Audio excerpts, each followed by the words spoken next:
Master minds commerce చదవాలనుకునే 10th inter విద్యార్థుల తొలి ఎంపిక.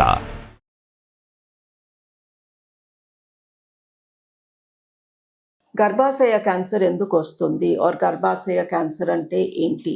గర్భాశయానికి వచ్చే క్యాన్సర్ చాలా కామన్గా లేడీస్లో చూస్తాము. ఇన్ఫ్యాక్ట్ గర్భాశయ కింద భాగము అంటే సర్విక్స్కి వచ్చే క్యాన్సర్ ఆల్మోస్ట్ ప్రతి 12 మందిలో ఒకరికి చూస్తాము. ఇండియాలో ఇది లేడీస్కి వచ్చే 2 మోస్ట్ కామన్ క్యాన్సర్స్లో ఒకటి. So as a gynaecologist and oncologist ఎవరన్నా గర్భాశయ క్యాన్సర్ అంటే నేను దాన్ని 2 భాగాలుగా దాన్ని కేటగరైజ్ చేస్తాను. గర్భాశయ పై భాగము అంటే యూటరస్, గర్భాశయ కింద భాగము ముఖద్వారం అంటే సర్విక్స్. ఈ 2 చాలా డిఫరెంట్.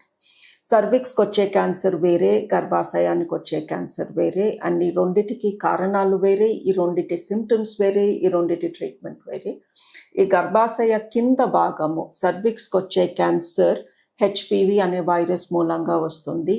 ఈ వైరస్ బాడీలో సెక్స్ ద్వారా ఎంటర్ అవుతుంది అండ్ అది మన బాడీలోకి ఎంటర్ అయిన 20-30 ఇయర్స్ తర్వాత క్యాన్సర్ వస్తుంది. అండ్ ఈ సర్విక్స్ క్యాన్సర్ని మనం ప్యాప్ స్మియర్ ద్వారా ముందే పట్టుకోవచ్చు.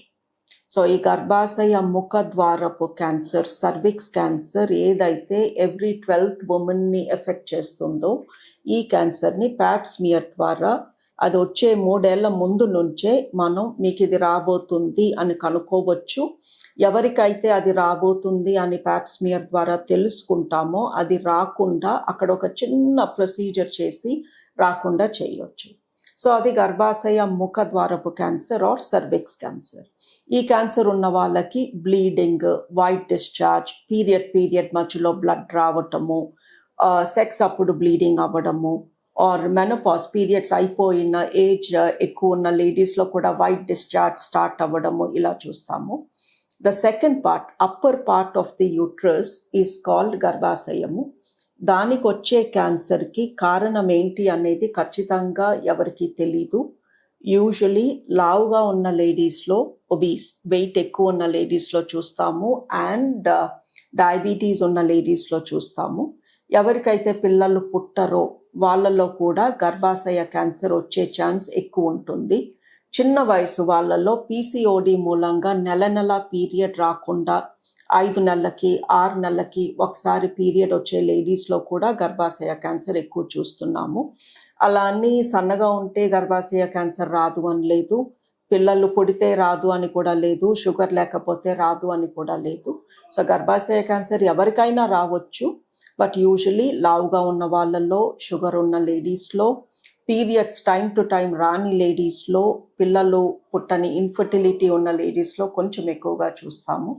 గర్భాశయ క్యాన్సర్ ఉంటే దాని సిమ్టమ్స్ ఎలా ఉంటాయి అంటే పీరియడ్కి మధ్యలో కూడా బ్లీడింగ్ కనిపించడము, పీరియడ్కి మధ్యలో వైట్ కలర్ లేదా పింక్ కలర్ వాటర్ కారినట్టు అనిపించడము, లేదా పీరియడ్ విపరీతంగా హెవీగా రావడం, కొన్ని రోజుల పాటు గడ్డలుగా 10-12 రోజులు పీరియడ్ రావడం కూడా గర్భాశయ క్యాన్సర్ లక్షణము.